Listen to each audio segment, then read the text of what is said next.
श्राद्ध करो। कितना दिया तुमको, बोलो ईमानदारी से बोलना, कितना दिया? ढेरों।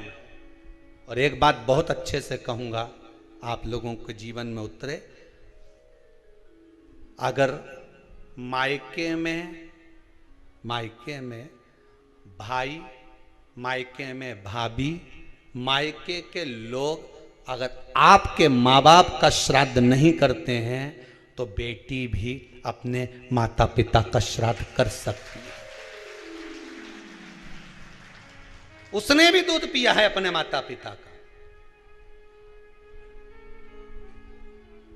पर वो श्राद्ध का भोजन कौन कराएगा? बेटी का पुत्र हो, बेटी की पुत्री हो, वो कराए। और नाम वो नाना नानी का ले ले, करे। अगर वो नहीं कर रहे हैं, वो नहीं संभालते, वो नहीं जानते, तो आप करो, तो करे। दो भाग होते हैं।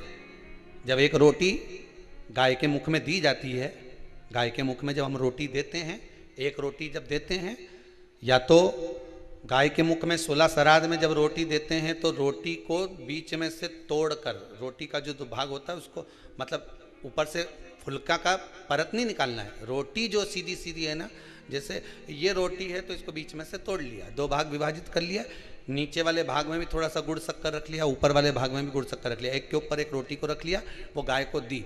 तो अपन श्राद्ध पक्ष में 2 पूड़ी का प्रमाण है कि गाय को 2 रोटी दी जाती है, कुत्ता को 2 रोटी दी जाती है। 2 पूड़ी रख के देते हो, देते? आप लोग तो देते होगे, 2 पूड़ी के ऊपर पूड़ी रखकर, थोड़ा सा मीठा रखकर, नमकीन रखकर, कुत्ते को भी देते, 2 पूड़ी तोड़कर कागा को भी देते। 2 पूड़ी का प्रमाण कहां से आया? 2 भाग रोटी के टुकड़े का प्रमाण कहां से आया? श्राद्ध पक्ष में ही ऐसा क्यों किया जाता है? बाकी के समय पर तो कोई ऐसा 2 पूड़ी का प्रमाण ही नहीं, पर श्राद्ध पक्ष में ये क्यों कहा जाता है कि पूड़ी के ऊपर पूड़ी रख दे, उसमें मीठा रख दे, खीर शक्कर रख दे, गाय को दिया, कुत्ते को दिया, कागा को दिया, ऐसे क्यों कहा जाता है? उसका कारण क्या होता है? उसका केवल एक कारण है, जो नारी ने भोजन का निर्माण करा है, जो घर की बहू भोजन बनाई है, जो घर की बेटी ने भोजन बनाया है, घर की माता ने भोजन बनाया है। महाराज, पिता पुरुष एक कुल को तारता है, बेटी 2 कुल को तारती है। जब श्राद्ध पक्ष में 2 भाग रोटी के कर कर गाय को देती है तो 1 भाग तो उसके ससुराल वालों को मिलता है। जब गया जी का पिंड होता है तो नाना नानी सबका स्मरण कराया जाता है। 2 भाग पुण्यता प्राप्त। अब लोगों को मालूम तो है नहीं कि 2 पूड़ी क्यों रखते हैं, उसका कारण वर्णित है शास्त्रों। दोनों पक्ष तारने के लिए, दोनों पक्ष का स्मरण कराने के लिए। महाराज, बिंदु प्रेत योनि में पड़ा, चंचुला देवी उनके मोक्ष का प्रयोजन कर रही है, प्रयास कर। क्या करा जाए कि इनको मोक्ष मिल जाए? कहा शिव महापुराण की कथा। पार्वती मैया की सहेली बन गई और पार्वती मैया ने शिव महापुराण में प्रेत योनि से मुक्त होने के लिए कहा, तुम रुका जी के यहाँ जाओ, देवऋषि नारद के पास जाओ। नारद जी ने तुमरुका जी के पास भेज दिया। क्यों? नारद जी जानते हैं मैं कथा नहीं कर सकता, मैं कथा सुन सकता हूं पर कह नहीं सकता। कहने के लिए मुझे बैठना पड़ेगा, सुनने के लिए हो सकता है कि मैं चले जाऊं, वापिस आकर बैठ जाऊं।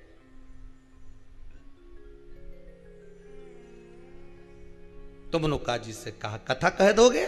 हाँ, कहने में क्या दिक्कत है, मेरे पति को प्रेत योनि से मुक्त करना है। तुमरुका जी बोलते हैं केवल तुम्हारा पति प्रेत योनि से मुक्त नहीं होगा।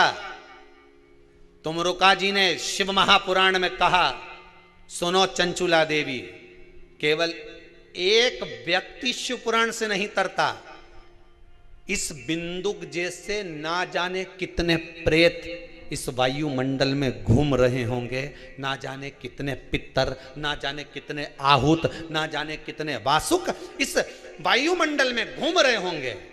तुम्हारा पति तुमको दिखा नहीं, तुम्हारा बिंदुक तुम्हें कभी नजर आया नहीं, फिर कारण क्या था? बस मन में शांति नहीं है। घर में सारा सुख है पर हृदय में शांति नहीं, समझ लो पितृदोष है। क्या करा जाए फिर?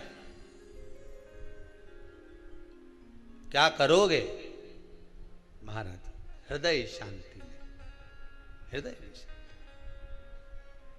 केवल एक अकेला बिंदुक शिव महापुराण की कथा सुनकर नहीं तरेगा। तुमरुका जी कहते हैं जिस समय पर मैं शिव महापुराण की कथा कहूंगा, सुनो चंचुला देवी, इस संसार के इस भूमंडल पर मृत्यु लोक में जितने भी जीव इस संसार सागर में भटक रहे होंगे, शिव महापुराण की कथा सुनकर वो भी तर जाएंगे। ये अकेली बिंदु को तारने वाली नहीं है। इस मृत्यु लोक में जो विराजमान, आज भी नियम है महाराज, श्राद्ध का भोजन टेबल पर नहीं कराया जाता। श्राद्ध का भोजन ब्राह्मण को कुर्सी पर बिठाकर नहीं कराया जाता। श्राद्ध का भोजन किसी प्रमाण है कि ब्राह्मण के लिए भूमि पर आसन लगना चाहिए और जमीन पर बैठकर कराना चाहिए।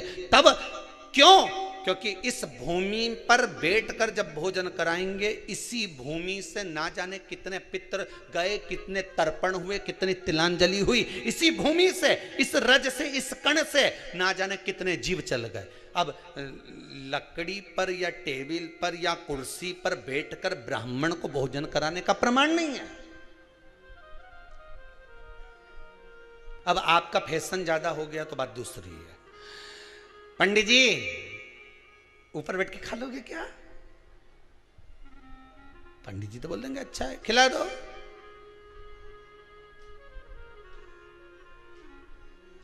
ऊपर बैठ के क्यों? वो झुकने में थोड़ी सी कमर लचक जाए, क्योंकि खीर परसेगी तो झुकना पड़ेगा। अब ब्राह्मण अगर भोजन करने आसन पर बैठेगा, तुम अगर थोड़ा झुककर परसोगी, ब्राह्मण के सम्मुख में आप थोड़ा सा भोजन कराते समय झुकोगी। जरा विचार करिए, यशोदा मैया के घर में संतान नहीं थी। यशोदा जी श्रावण के महीने में श्रावणी करने आए हुए ब्राह्मण को मात्र खीर परोसने के लिए गई थी। 52 साल की उम्र थी, संतान का सुख नहीं दिख रहा था, खीर परोसने के लिए गई। उतनी देर में ब्राह्मणों ने देखा इनके घर में संतान नहीं है, पुत्र भव कह दिया। और यशोदा जी के पति श्री नंदराय जी कह रहे हैं कि बाबा मैं 60 का या 55 की, बाल हो गए धोले और तुम कह रहे हो पुत्र होगा, कहां से होगा?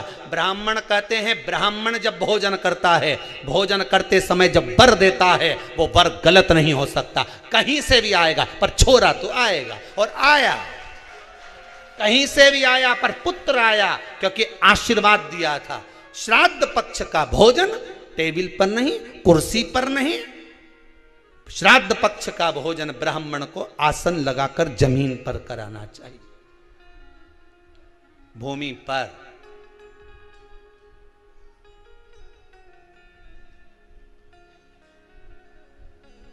अब आजकल के ब्राह्मण भी थोड़े नीचे,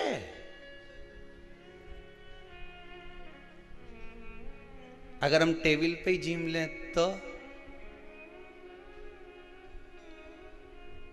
जी अब क्या बोले भी तो क्या बोले, तुम ही बताओ।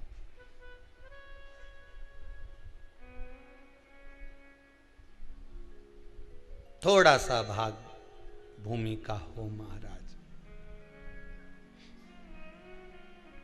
तर्पण तिलांजलि सब भूमि पर। हम तो जो जजमान हवन करने के लिए भी जो जजमान लोग नाम लिखाए हैं पितरों के लिए, तो हम उनको भी कहते हैं कि कुर्सी पर बैठकर आहुति छोड़ने से अच्छा है आप बैठो मनानी पर, पहले सबसे पहले भूमि पर 10 मिनट बैठो, पर बैठकर आहुति छोड़ो। उसके बाद भले आप स्टूल लगाओ, कुर्सी लगाओ, आपकी मर्जी, पर 10 मिनट 5 मिनट तो आप भूमि पर बैठो उन जीवों के लिए, उन जीवों के